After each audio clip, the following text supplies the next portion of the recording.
Salut tout le monde, c'est Shine13B et aujourd'hui je vais répondre à beaucoup de personnes qui m'ont demandé comment créer le logiciel une fois qu'il avait fini. Donc la plupart c'était pour un virus, ils voulaient savoir comment créer le fichier .exe une fois qu'il était fini.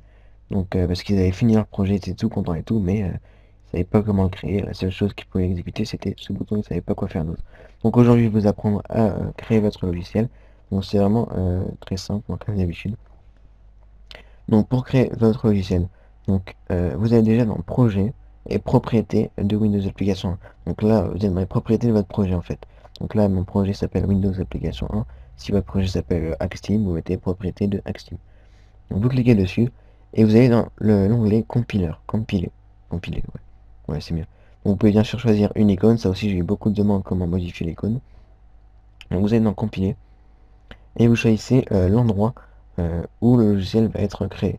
Donc, moi je vais mettre sur le bureau. Donc je vous conseille de créer un nouveau dossier parce qu'il y a plusieurs fichiers qui vont se créer. Donc on va mettre tuto. Donc on sélectionne un dossier et on peut voir bien sûr que le chemin qui est ici c'est tuto.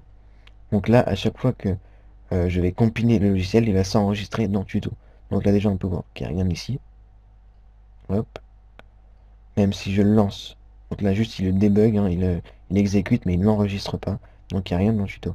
Par contre si je veux le générer, une fois que j'ai fini, je fais débugger et générer Windows Application 1. Donc je clique, on peut voir en bas qui est marqué la génération a réussi. Donc si c'est un gros logiciel, le temps il peut être long. Voilà, et là maintenant le logiciel a été créé. Donc ces deux fichiers, vous pouvez les supprimer, ils ne servent à rien du tout. Et ensuite voilà votre application .exe que vous pouvez envoyer, que vous pouvez partager, ce que vous voulez. Et hop, l'application est normale.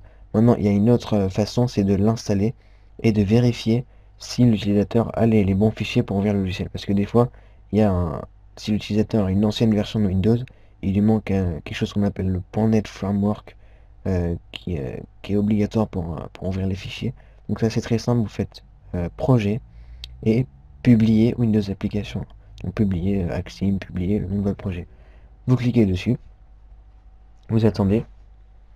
Donc là, vous choisissez le chemin. Donc moi, je vais mettre le même, donc bureau.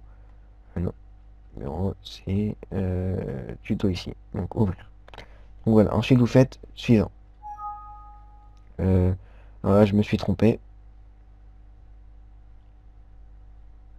Hop, oui, donc là, excusez-moi, c'est rien du tout, vous faites rien du tout, vous faites suivant. Voilà, bon. CTRL Z, CTRL Z, CTRL Z, connard.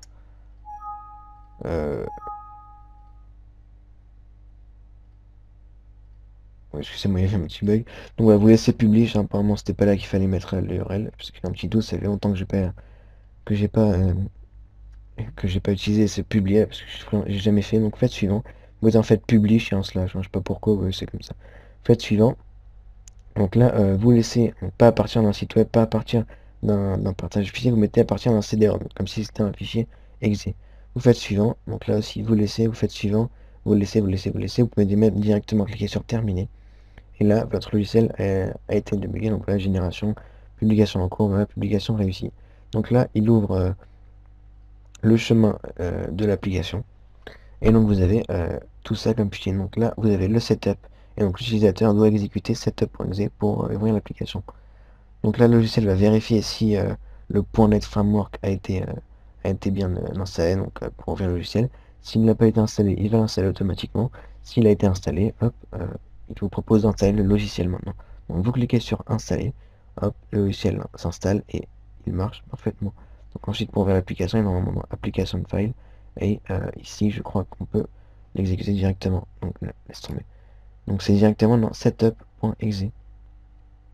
Donc voilà, donc ça c'est si jamais si vous avez quelqu'un qui vous dit ouais votre logiciel, ton logiciel marche pas, il me demande d'installer un .NET Framework, vous faites ce que je vous ai fait, ce que vous expliquez, et vous lui envoyez le setup.exe avec bien sûr les fichiers qui vont avec, sinon ça marchera pas. Donc, si je le mets ici, enfin je crois, hein, si je dis pas de bêtises, voilà, ça marchera pas. Il faut qu'il y ait les fichiers avec. Et ensuite ça marchera. Donc s'il n'a pas les fichiers nécessaires pour ouvrir votre logiciel, le setup va les installer automatiquement. Donc voilà, c'était Chat13B pour un petit tuto que beaucoup de personnes m'ont demandé. Donc voilà, aujourd'hui je vous apprends comment faire. Donc voilà, c'était Shine Travis B pour un nouveau tuto sur Visual Basic. Et on se retrouve plus tard pour une nouvelle vidéo. Salut!